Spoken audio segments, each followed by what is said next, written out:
प्रिय विद्यार्थियों,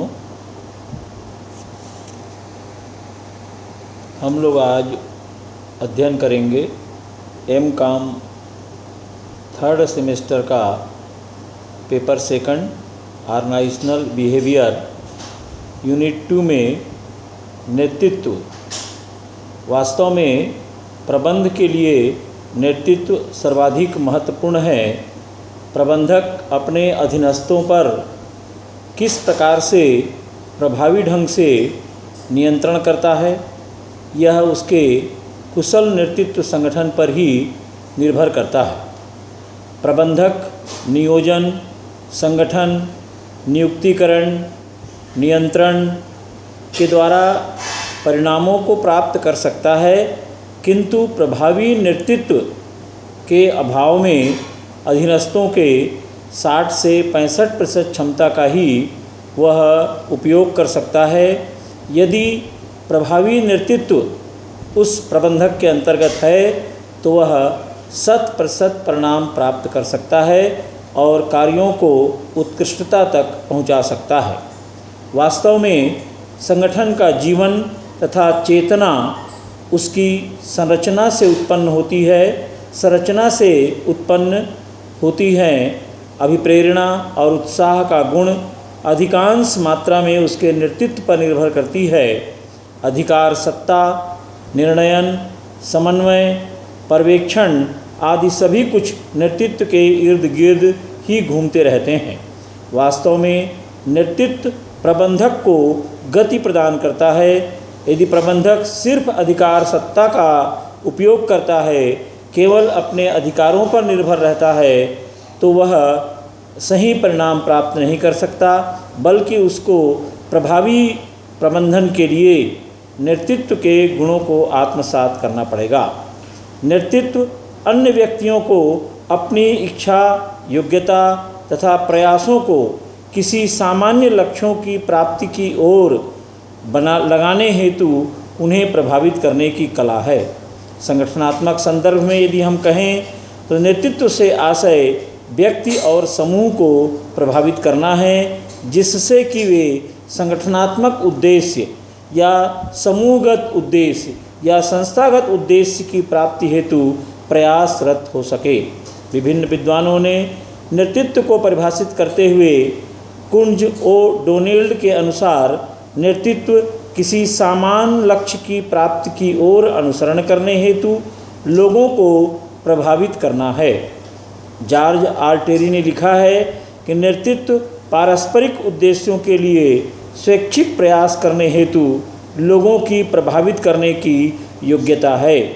नेतृत्व का अर्थ उसकी विभिन्न परिभाषाओं के विश्लेषण के आधार पर हम यह कह सकते हैं कि वस्तुतः नेतृत्व प्रभावित करने की प्रक्रिया है। नेता अपने निर्देशन में कार्य कर रहे लोगों को प्रभावित करता है और उनकी शक्ति के संरचना का केंद्र बिंदु होता है। वह समूह को जोड़ सकता है, उसमें प्राण फूंकता है और उसे सतत लक्ष्यों की तरफ बढ़ाता है। नेतृत्व प्रबंध के क्षेत्र में व्यक्तियों की महत्ता को उजागर करता है, उसके भीतर छिपी हुई क्षमताओं को बाहर लाने का प्रयास करता है। इस बात की ओर संकेत करता है कि संगठनात्मक प्रभावशीलता व्यक्तियों की अभिप्रेरणा, प्रयासों और क्षमताओं पर निर्भर है। प्रारंभ में वैज्ञानिक प्रबंधकों के नायकों के प्रभाव में आकर प्रबंधकों ने उपक्रमों में उत्पादन के भौतिक घटकों के अनुकूलतम उपयोग पर ही ध्यान दिया। उनका उद्देश्य था कि एक व्यक्ति मशीन की तरह कार्य कर सकता है, लेकिन उन्होंने मानवीय पक्ष की अवहेलना की। इसका परिणाम यह हुआ कि वैज्ञानिक प्रबंध की समस्त तकनीकों को लागू करने के उपरांत भी सही परिणाम प्राप्त नहीं हुआ।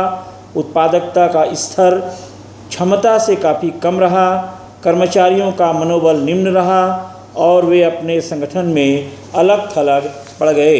परिणाम स्वरूप मानव संबंध आंदोलन ने, जो हाथोर्न अध्ययन के साथ शुरू हुआ, संगठनात्मक सफलता में कर्मचारी अभिप्रेरणा और समूह मानदंडों की महत्वपूर्ण भूमिका को उजागर करता है। मान्यता मिली कि संगठनात्मक प्रभावशीलता को निर्धारित करने में प्रभावी नेतृत्व का होना अत्यंत महत्वपूर्ण है। नेता और उसके समूह सदस्यों के बीच एक विशिष्ट तरह का संबंध होता है जो अंतर्वैयक्तिक और सामाजिक प्रकृति का होता है। वास्तव में समूह में किसी नेता के रूप में उभरना उसके व्यक्तित्व की विशेषताओं और गुणों के कारण हो सकता है। उसके अतिरिक्त उस समूह के सदस्यों की ज्ञान सहमति के कारण भी कोई नेता के रूप में उभर सकता है। लेकिन नेतृत्व की सफलता और विफलता 3 कारकों पर निर्भर है, जिसमें नेता, अनुयायी और परिस्थिति निर्भर है। नेता में क्या गुण हैं, उनके अनुयायियों की क्या विशेषताएं हैं और परिस्थितियां या परिस्थितिजन्य घटक किस प्रकार के हैं, ये तीनों ही एक दूसरे को प्रभावित करते हैं। नेतृत्व के प्रमुख कार्य या इसका जो महत्व है उसको नेपोलियन ने एक उक्ति के माध्यम से प्रयास किया है कहने का कि निकृष्ट सिपाही नहीं होते बल्कि सिर्फ उनके अधिकारी निकृष्ट होते हैं। कहने में अच्छा नहीं लगता, लेकिन इसका आशय यही है कि किसी भी संगठन की सफलता में उसके प्रबंधकों की नेतृत्वकारी भूमिका का महत्व सर्वाधिक है। नेतृत्व वह योग्यता है जिससे नेता अपने अधीनस्थों के व्यवहार व निष्पादन को प्रभावित करते हैं और उनसे इच्छित कार्य करवाने के में समर्थ व सफल होते हैं।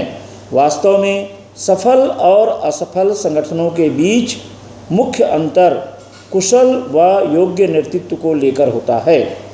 हमारे पास संसाधनों की कोई कमी नहीं है, हमारे पास बड़ी मात्रा में इंफ्रास्ट्रक्चर है, लेकिन यदि कुशल नेतृत्व नहीं है तो हम सफल नहीं हो सकते। किसी युद्ध, आंदोलन, खेल, व्यवसाय, उद्योग की सफलता मुख्य रूप से नेतृत्व पर ही निर्भर करती है। विश्व का इतिहास महान नेताओं से भरा पड़ा है। युद्ध के इतिहास में नेपोलियन बोनापार्ट और हिटलर, क्रांति के इतिहास में लेनिन और माओ, शांति के इतिहास में लिंकन और महात्मा गांधी जैसे नेताओं का योगदान उल्लेखनीय है। व्यावसायिक नेताओं में Ford, JRD Tata, Rockefeller, GD Birla के नाम अग्रणी हैं। वस्तुतः प्रत्येक संगठन की सफलता उसके नेतृत्व की योग्यता की कथा गाथा है। उदाहरण के लिए जमशेदजी टाटा के योग्य नेतृत्व के बिना टाटा लौह एवं इस्पात कंपनी अथवा हेनरी फोर्ड के बिना फोर्ड मोटर कार कंपनी अपनी वर्तमान सफलता के शिखर तक नहीं पहुंच सकती। नेतृत्व के अनेकानेक उदाहरण हमें औद्योगिकरण के क्षेत्र में दिखाई पड़ते हैं। औद्योगिकरण को त्वरित गति में आने के कारण आए दिन नए नए बृहद आकार संगठनों की स्थापना हो रही है। छोटे बड़े सभी संगठनों में जटिलता और विशिष्टीकरण बढ़ते जा रहे हैं। वर्तमान युग स्पेशलाइजेशन का युग है। संगठनों के सामाजिक उत्तरदायित्व की बात भी बहुत जोर शोर से की जा रही है और यह अति आवश्यक भी है। ये सभी परिस्थितियाँ प्रत्येक प्रकार के संगठन में कुशल व प्रभावी नेतृत्व की मांग करती हैं। किसी संगठन में प्रबंधक का मुख्य कार्य लक्ष्यों का निर्धारण, योजनाओं के विकास, व्यूह रचनाओं, नीतियों आदि के निर्माण, कार्य आवंटित करने, समन्वय तथा नियंत्रण करने से संबंधित होता है। अपनी नेतृत्वकारी भूमिका के रूप में उसका मुख्य कार्य व्यक्तियों और समूहों को संगठन के साथ एकीकृत करने का होता है ताकि वे संगठनात्मक लक्ष्यों की प्राप्ति में अपना अनुकूलतम योगदान दे सके। यह उसकी निम्नांकित योग्यता पर निर्भर है, जिसमें हम बता सकते हैं कि वह इस बात को समझता है कि व्यक्तियों के अभिप्रेरणात्मक प्रतिमानों में भिन्नता होती है। हर व्यक्ति अलग प्रकार से अपनी योग्यता रखता है और उसमें व्यक्ति का अभिप्रेरणात्मक प्रतिमान समय समय पर परिस्थितियों के आधार पर बदलते रहता है। दूसरी महत्वपूर्ण बात यह है कि समूह की गत्यात्मकता को उसको समझना होगा। ऐसे वातावरण की सृष्टि करना नेता का गुण है जिसमें वैयक्तिक व समूहगत लक्ष्यों को संगठनात्मक लक्ष्यों के साथ एकीकृत किया जा सके। व्यक्ति यह सोचे कि यह संस्था मेरी है और मैं इसका महत्वपूर्ण अंग हूँ। कर्मचारियों को वैयक्तिक रूप से और समूह सदस्यों के रूप में संगठनात्मक कुशलता और प्रभावशीलता में अपना अनुकूलतम योगदान देने हेतु लगातार सतत प्रेरित और मार्गदर्शित करना होगा। परिवर्तित परिवेश की समझ कर्मचारियों को उसका अर्थ समझाना और उनके प्रयासों को निर्देशित करना ताकि वे बदलती परिस्थितियों को अपना सके। ये सब बातें जो हैं वह नेतृत्व के लिए अत्यंत महत्वपूर्ण हैं।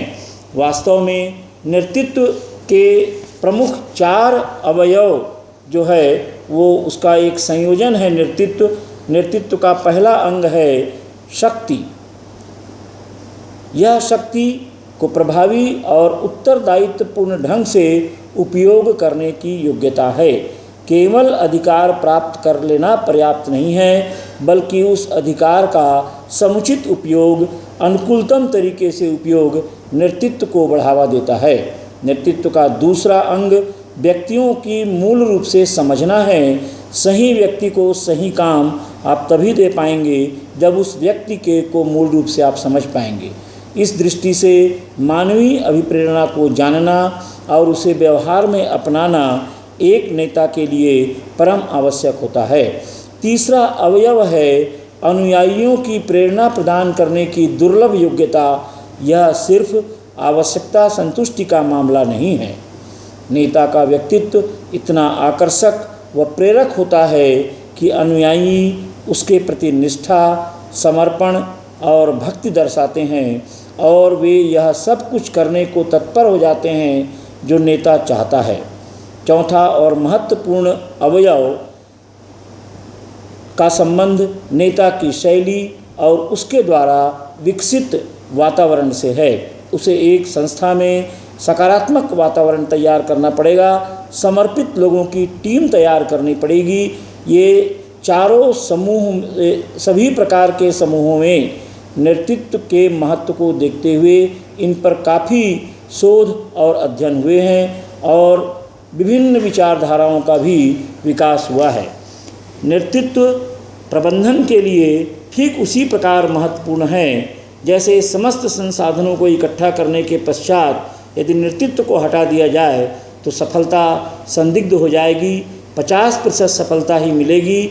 आवश्यक है कि कुशल नेतृत्व के द्वारा उस सफलता को 100% तक हम ले जा सकते हैं। इसलिए आज के इस विश्वव्यापीकरण के युग में जहाँ पर हम लिबरलाइजेशन, प्राइवेटलाइजेशन या ग्लोबलाइजेशन से गुजर रहे हैं, वहाँ पर कुशल नेतृत्व अपरिहार्य है। इसके पश्चात हम नेतृत्व की जो विचारधाराएं हैं, अलग अलग कॉन्सेप्ट्स हैं, उसको हम अगले दूसरे लेक्चर के अंतर्गत समाहित करेंगे। धन्यवाद।